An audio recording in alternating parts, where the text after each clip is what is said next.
I want you to stop what you're doing for a second. If you're walking, just pause. If you're driving, maybe just, glance at the dashboard. I want you to look at a clock. Look at your wrist. Look at your phone. We live our entire lives ruled by these little ticking machines, don't we? Oh, completely. The clock on the wall, the calendar on the desk, the schedule in our pocket, and we treat them as, well, as utilities. They're just conveniences. Yeah. Tools we invented to make sure we aren't late for that Zoom meeting or the dentist. Exactly. It's just the furniture of modern life. It's practical. It's arbitrary. Or at least that is what we tell ourselves. We think we just invented timekeeping to organize our workday. Right. But what if I told you that the watch on your wrist isn't just a modern gadget? What if it's actually an artifact? The artifact. Yeah. What if that little face with the numbers is a remnant of a lost high-precision science that maps the entire journey of our planet through the universe? That is a massive claim to start with. It is. You are essentially suggesting that we are all carrying around a piece of ancient technology, and we don't even know what it really does. That is exactly what we are unpacking today. We are taking a deep dive into the concept of ancestral astronomy. Specifically, a fascinating body of work by Joanna Bernay regarding something called the web of the earth, or in the original Portuguese, a Trama da Terra. And this is fascinating because usually when we hear ancestral astronomy, the listener is probably picturing, I don't know, Stonehenge. Right, or people sitting around a campfire pointing at constellations and inventing myths. Exactly. That bear in the sky is chasing the hunter, or the gods are angry so the sun went away. Stories, folklore, superstition. We tend to think of the ancients as creative, but maybe not scientific. But Bernay's work argues something radically different. The core premise here is that ancient cultures didn't just have myths. They had a rigorous mathematical understanding of the Earth's travel through the universe. Okay. And the wildest part, we are still using their data every single day. We just forgot where it came from. We're using the conventions without the cosmic context. That's it. I love this idea. It feels like we're walking around with the treasure map, but we're using it as a placemat for our coffee cup. That is a surprisingly accurate analogy. We see the lines, we see the numbers, but we don't realize it leads somewhere. To really get into this, though, we have to strip away a lot of our modern baggage, specifically with the word astronomy. Right. For us, that means looking out at deep space, black holes, distant galaxies. But this is different. Very different. In this context, ancestral astronomy is defined as the integral study of planetary orbits, cycles, obliquity.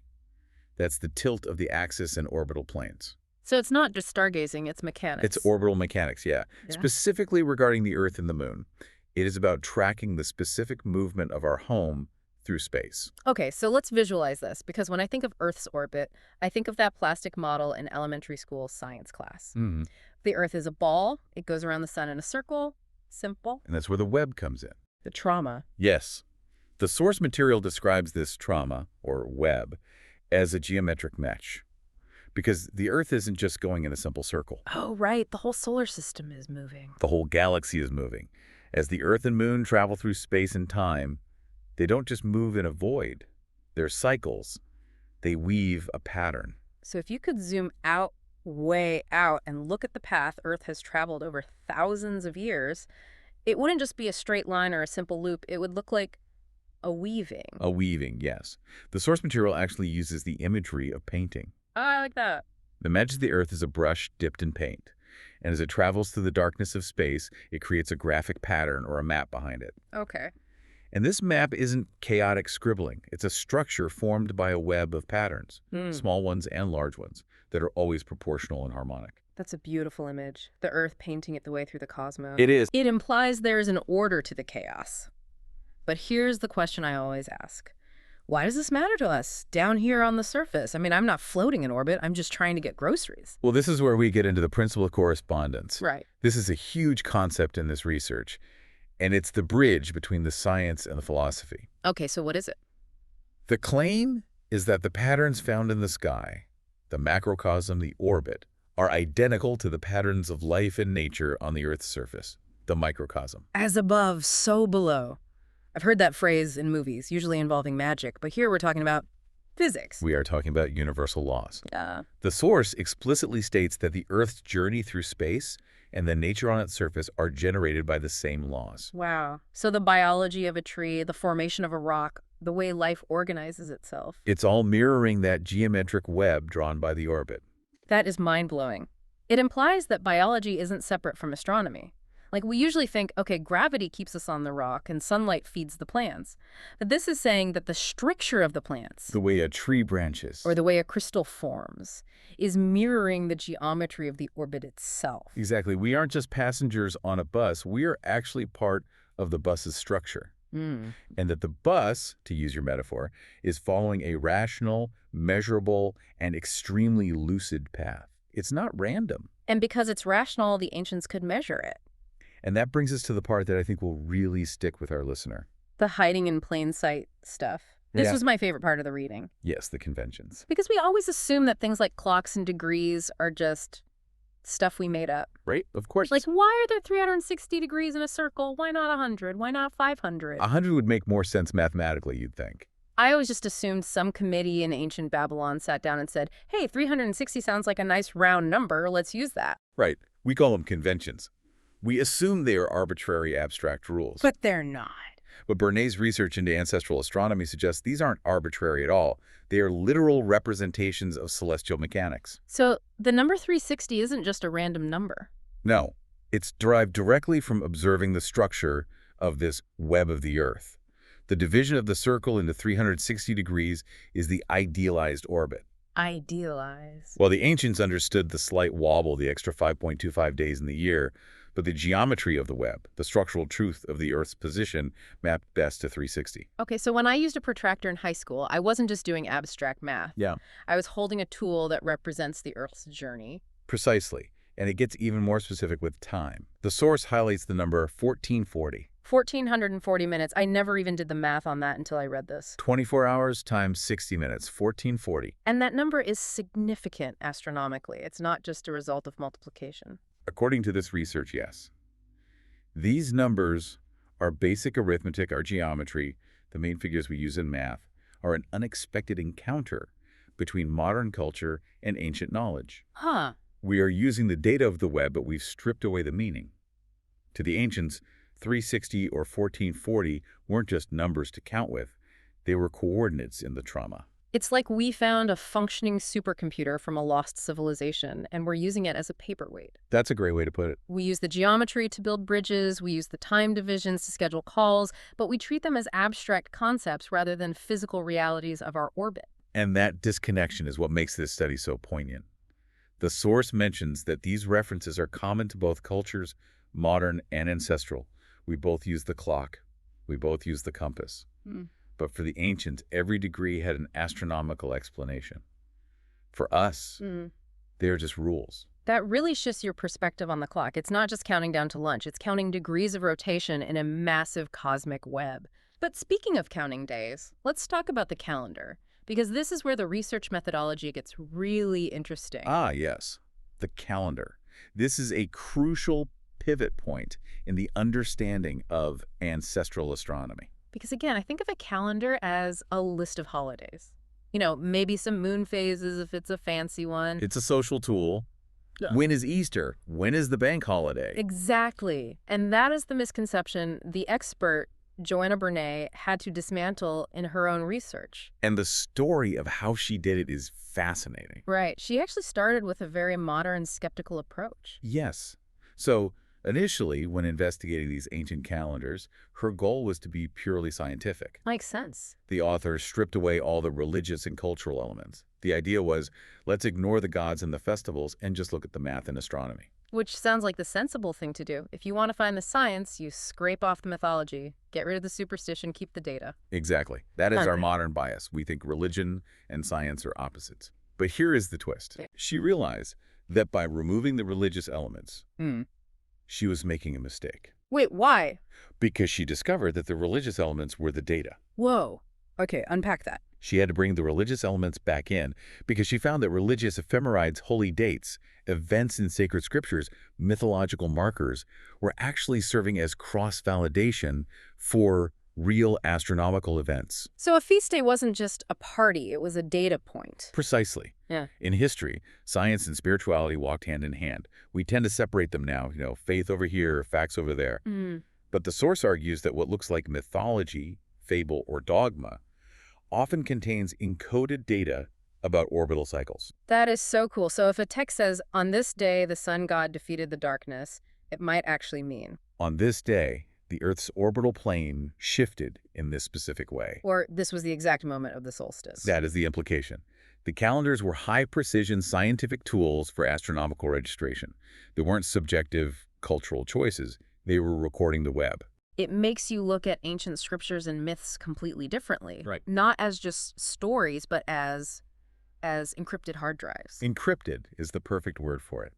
The source mentions finding correspondences in manuals of ancient teachings, mythology, oracles, scattered similarities that all point back to this astronomical structure. It suggests that these cultures had a unified view of reality, where the movement of the stars and the movement of the spirit were tracked on the same grid. Exactly. I want to go back to the visual aspect of this web for a minute, Yeah. because the source material references paintings and visual studies. Mhm. If we could see this web of the Earth, this structure of space-time, what are we looking at? We're looking at geometry. Complex, beautiful geometry. Like what? The text describes visuals of spirals and cyclic expansion. It mentions hexagonal patterns, that's six-sided, and pentagonal patterns, five-sided, even heptagonal seven-sided patterns. Spirals and hexagons. That sounds like, well, it sounds like nature, It does. like beehives and sunflowers. Exactly. Remember the principle of correspondence. As above, so below. If the orbit creates a hexagonal pattern in the web of space-time, then we shouldn't be surprised to find hexagonal structures in nature on the surface. That connects the dots perfectly. The Earth is literally growing shapes that match the path it walks. It's not just that a snowflake happens to be six-sided. It's six-sided because of the geometry of the space Earth is moving through. That is the theory. The macrocosm imprints on the microcosm. And that leads to perhaps the most profound metaphor in the entire text. Okay. The idea of the Earth as an antenna. Oh, I love this part. Earth as an antenna. It sounds sci-fi, but it makes so much sense in this context. Unpack that for us. So think about what an antenna does. It captures a signal, an invisible wave, and converts it into something perceivable, like sound or a picture on your TV. Right. It takes the invisible and makes it visible. The source suggests the Earth functions the same way. Yeah. It captures stimuli and expansion patterns from the universe. So the universe is expanding. It has these laws and dynamics. And the Earth receives them, and then it reproduces them physically in nature and psychically in consciousness. Psychically in consciousness. That's a heavy concept. So our minds, the way we think, the way we structure our reality, that's also a download from this cosmic signal. That is what ancestral astronomy suggests. It's not just that rocks and trees are shaped by the universe, it's that we are. Our consciousness is part of this trauma. We are part of the readout of the antenna. Yes. It really pushes back against the idea that ancient people were just superstitious or naive, doesn't it? Oh, completely. The expert emphasizes this strongly. We often look back at the past with this arrogance, thinking, oh, they didn't have iPhones, they didn't have satellites, they must have been ignorant. But Bernet argues we don't find ignorance, we find rigorous scientific knowledge, in some ways perhaps even more integral than ours, because they didn't separate the planet's movement from the life on the surface. They saw the whole picture. We have the high-tech sensors, but they have the manual. And we seem to have lost it. Or at least we stopped reading it. We stopped noticing that the calendar is a map. Exactly. So let's talk about the implications of this. Because this isn't just a history lesson. The source material gets a little philosophical at the end about why this matters right now. It does. The conclusion is quite moving. It suggests that because we are missing this knowledge, this understanding of the web, our existence feels disadjusted. Disadjusted. That's a good word. Like a clock that's running a minute slow. Or a radio slightly off the station. Yeah. Static. Exactly. We feel distant from the universe. We treat the Earth as just a resource to be used or a rock we're standing on.